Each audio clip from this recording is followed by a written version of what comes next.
Vladimir Zelensky, اور انہوں نے یہ اس میں کہا ہے کہ میں تمام ان لوگوں کا شکریہ ادا کرتا ہوں جو اس جنگ میں جو ہے یوکرین کے ساتھ کھڑے رہے، اور اس کے ساتھ ساتھ انہوں نے جو ہے یوکرینی عوام کو بھی زبردست خراج تحسین پیش کیا، یوکرین کی فوج کو بھی خراج تحسین پیش کیا۔ اس میں جو بڑا اہم خطاب جو جملے ہیں وہ میں آپ کو بتا دیتا ہوں۔ یورپی یونین کمیشن کی جو سربراہ ہیں ان کا ایک جملہ جو ہے وہ سب چیز کو جو ہے وہ دریا کو کوزے میں بند کر دیتا ہے۔ انہوں نے یہ کہا کہ یوکرین اپنی بقا کی جنگ لڑ رہا ہے اور یوکرین کی میں یورپ کی تقدیر داؤ پر لگی ہوئی ہے، یعنی جو خطرہ ہے انہیں رشیا سے کہ اس کے بعد کسی بھی یورپی یونین کے ملک کا نمبر آ سکتا ہے، اگر یہ ایک جو ہے یورپی یونین کا ابھی تک جو میں نے آپ کو پہلے بھی بتایا تھا کہ یوکرین باضابطہ طور پر حصہ نہیں ہے، لیکن اس کی جو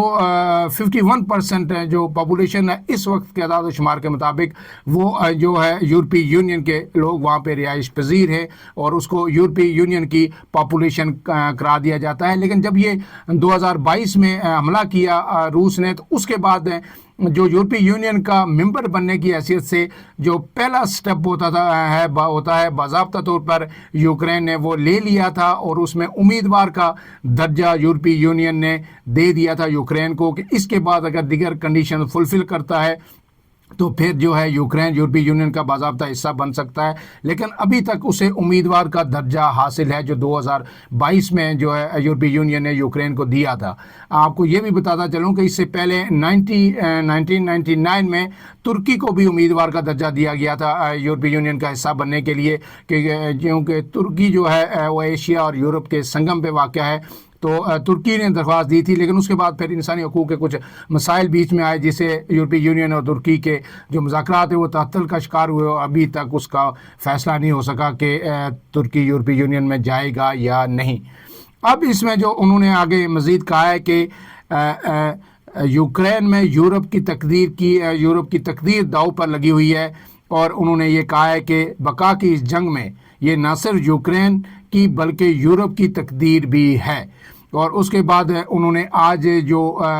روس کے حوالے سے یورپی یونین نے نئی پابندیوں کا بھی اعلان کر دیا ہے، اور یہ زیادہ جو توانائی سے ریلیٹڈ ہے، جو تیل کی ترسیل ہے روس کو، اس پر مزید پابندیاں سخت کی گئی ہیں۔ اب اس میں جو یورپی یونین کے تحفظات جو ہیں وہ خاص کر کے ان مذاکرات کے حوالے سے جن کا آغاز جو ہے رواں ماہ ہی ہوا ہے، اور وہ سعودی عرب نے فیسیلیٹیٹ کیا ابتدائی مذاکرات کو جو امریکہ اور روس کے درمیان ہو رہے ہیں۔ اس میں 3 شخصیات جو امریکہ کی طرف سے شریک ہوئیں، 2 رشیا کی طرف سے ہوئیں، اور 2 لوگ تھے جو فیسیلیٹیٹ کر رہے تھے، اس میں سعودی وزیر خارجہ بھی تھے اور ایک اور ان کی اعلیٰ حکومتی شخصیت تھیں، اور اب وہ ان مذاکرات کو جو ہے پایہ تکمیل تک پہنچانا چاہتے ہیں۔ لیکن اس میں سب سے اہم بات میں نے پہلے بھی آپ کو بتائی کہ نہ یورپی یونین کو پوچھا گیا اور نہ یوکرین کو پوچھا گیا، ان سب کو مذاکرات سے باہر رکھا گیا۔ ڈونلڈ ٹرمپ نے یہاں تک بھی الزامات عائد کیے ہیں کہ یہ جنگ جو ہے یوکرینی صدر جو ولادیمیر زیلنسکی ہیں انہوں نے شروع کی ہے، انہوں نے ان کو ایک آمر بھی قرار دیا گیا، اور انہوں نے اس درجے کا کمیڈین قرار دیا گیا، اس سے پہلے وہ ایکٹر رہے ہیں، اور انہوں نے کہا ہے کہ یہ انہوں نے جنگ شروع کی ہے، اور اس میں جو ہے اس وقت تک امریکہ کو ایک ایسی جنگ میں دھکیلا گیا ہے جو $350 ارب کی جنگ ہے، اور اس میں انہوں نے جو ان کے حکومتی عہدیدار تھے، وزیر دفاع تھے، انہوں نے جو میونک سیکورٹی کانفرنس ہوئی ہے اس میں بڑا ہی سخت موقف اختیار کیا تھا یورپ کے حوالے سے۔ انہوں نے یورپ کو یہ کہا تھا کہ جو ہے آپ کی جو سیکیورٹی ہے اب آپ نے خود دیکھنی ہے، آپ کی سیکیورٹی کے ذمہ دار جو یورپی فوجی ہیں امریکہ نہیں ہے، اور پھر جو ہے انہوں نے ان کی اختیار پہ بھی حملہ کیا تھا جس پہ بڑا احتجاج کیا گیا تھا یورپ کی جانب سے۔ اب جو یورپ کو امریکہ امریکہ کے اندر سے یہ آوازیں اٹھتی رہی ہیں کہ یورپ کیونکہ اس کے بے شمار ممالک جو ہیں وہ نیٹو کے بھی اتحادی ہیں کہ وہ سارے اخراجات جنگ کے یا سیکیورٹی کے امریکہ کرتا ہے، لیکن ان کی امریکہ کی آڑ لے کے یورپ جو ہے محفوظ بنا ہوا ہے اور اپنی ساری سیکیورٹی کا اس کا انحصار جو ہے امریکہ پہ رہا ہے۔ اب ڈونلڈ ٹرمپ نے کہا ہے کہ ایسا نہیں ہوگا۔ ڈونلڈ ٹرمپ نے یہ کہا تھا کہ اس جنگ میں یوکرین کے ساتھ ہم نے یورپ کی نسبت، یورپ تو کہہ رہا ہے کہ ہم الائے ہیں یوکرین کے، لیکن امریکہ نے $200 ارب زیادہ خرچ کی ہے۔ اور میں آپ کو یہ بھی بتاؤں کہ انہوں نے ہر جانہ جو معاوضہ بھی طلب کی ہے اب ڈونلڈ ٹرمپ نے یوکرینی صدر سے، انہوں نے کہا ہے کہ تقریباً $500 ارب ہمیں دیے جائیں جو ہمارے جنگی اخراجات ہوئے ہیں، جو ہم نے سپورٹ کیا ہے روس کے خلاف جنگ میں یوکرین کو۔ اب یہ مذاکرات سارے آگے بڑھ رہے ہیں اور ان کا نتیجہ جو بھی ہوگا وہ یقیناً طور پر یورپ کے لیے بڑا تشویشناک ہو سکتا ہے۔ اسی لیے یورپ نے بڑا سخت موقف اختیار کیا۔ آج جو 12 لوگ وہاں پہ پہنچے، انہوں نے پیش بندی کی اور انہوں نے جو یوکرین کے یورپی یونین کمیشن کے سربراہ ہیں ان کا یہ جملہ ہے کہ یوکرین میں یورپ کی جو تقدیر داؤ پہ لگی ہوئی ہے، یہ بتا رہا ہے کہ یورپ پہ اس حوالے سے کتنا کنسرن ہے۔ اب اس میں جو میں نے آپ کو بتایا تھا کہ جب 2022 میں جو ڈیٹا شیئر کیا تھا روس نے، اس میں انہوں نے کہا تھا کہ ہمارے سے 6,000 فوجی ہلاک ہوئے ہیں، جبکہ مبصرین کا یہ کہنا تھا کہ یہ غلط ہے۔ اس میں بی بی سی کی جو رشین سروس ہے اس نے کہا تھا کہ اب تک جو ریسنٹلی سروے ہوا کہ 91,000 سے زائد جو ہے فوجی ہلاک ہو چکے ہیں روس کے۔ یہ ان فگرز کا میں بار بار آپ کو کہہ رہا ہوں کہ آزادانہ ذرائع سے ابھی تک تصدیق نہیں ہو سکی، لیکن جو یوکرین کے صدر ہیں انہوں نے خود فگر جو شیئر کیے ہیں وہ آپ کے سامنے رکھ دیتا ہوں۔ انہوں نے کہا تھا کہ ہمارے اب تک 46,000 کے قریب فوجی اس جنگ میں شہید ہو چکے ہیں، جبکہ 3,80,000 زخمی ہیں۔ یہ یوکرین کے صدر ولادیمیر زیلنسکی کے جو فگرز ہیں وہ میں آپ کے سامنے رکھ رہا ہوں۔ اور پھر لیکن اس کے ساتھ جو مبصرین ہیں وہ یہ کہتے ہیں کہ یہ 46,000 فگر نہیں ہے، یہ 70 سے 80,000 کے درمیان ہے، جبکہ 35,000 کے قریب فوجی جو ہے یوکرین کے لاپتہ ہیں۔ گویا یہ فگر 1,00,000 سے زیادہ ہے جو یوکرینی فوجی ہلاک ہوئے ہیں، اور اگر رشین کی بھی آپ 80,000 سے 90,000 لگا لیں تو 1,80,000 90,000 یا 2,00,000 کے قریب یہ لوگ بنتے ہیں۔ اس کے بعد جو سویلین شہری جو یوکرین کے ہلاک ہوئے ہیں ان کے فگر تقریباً 12,500 سے زائد جو اب تک کے جو اعداد و شمار ہیں ان کے مطابق ہلاک ہو چکے ہیں، جبکہ 28,000 سے زائد زخمی ہے۔ لیکن بات وہی ہے کہ جن علاقوں میں روس نے قبضہ کیا، جہاں سب سے زیادہ تباہی ہوئی، وہاں کے فگرز ابھی تک نہیں آ سکے، اور کسی مبصر کو، کسی انسانی حقوق کی تنظیم کو ابھی تک روس ان علاقوں میں جو ہے وہ رسائی نہیں دے رہا۔ گویا جو 2 دنوں میں جو لوگ ہلاک ہوئے تھے ہیروشیما اور ناگاساکی میں، وہ 2,00,000 جو 14,000 15,000 لوگ تھے، یہ تعداد اس سے کئی زیادہ ہے۔ اور دوسری جنگ عظیم کے بعد جو یورپ کا یہ سب سے بڑا تنازع ہے۔ اب جب یہ تنازع حل ہوگا تو آپ کو پتہ ہے کہ جو ڈیمانڈ کی ہے امریکہ نے یوکرین سے، وہ معدنی ذخائر جو ہیں ان تک رسائی ہے، اور یہ خبریں بھی آ رہی ہیں کہ ولادیمیر زیلنسکی جو ہے کسی حد تک اس پہ ایگری بھی ہو گئے ہیں۔ امریکہ کی سب سے بڑی خواہش یہی ہے کہ وہ یوکرین کو شاید اسی لیے انہوں نے سپورٹ بھی کیا تھا کہ وہ ان علاقوں تک رسائی حاصل کریں جو معدنیات تک ہیں۔ تو اگر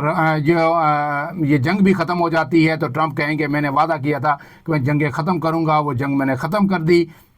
اور پھر امریکی لوگوں کو یہ کہیں گے کہ دیکھیں ہم نے آپ کے لیے معدنیات کے ذخائر تک بھی رسائی حاصل کر لی۔ اس کے ساتھ ساتھ جو دوسری بڑی جنگ جو اس عرصے میں آپ کو پتہ ہے کہ گزشتہ 1.5 سے 2 سال کے دوران غزہ میں ہزاروں فلسطینیوں، بے گناہ فلسطینیوں کو شہید کیا گیا ہے۔ ٹرمپ کی نظر اب غزہ کی پٹی پہ بھی ہے، لیکن وہاں پہ 4 مارچ کو عرب لیگ کا ایک بڑا اجلاس ہونے جا رہا ہے مصر کے اندر، اور اس میں سعودی عرب، UAE اور مصر، قطر، یہ سارے لوگ جو ہے وہ اس میں شریک ہوں گے۔ اور اس میں ایک جو ٹرمپ نے جو منصوبہ پیش کیا تھا غزہ کا،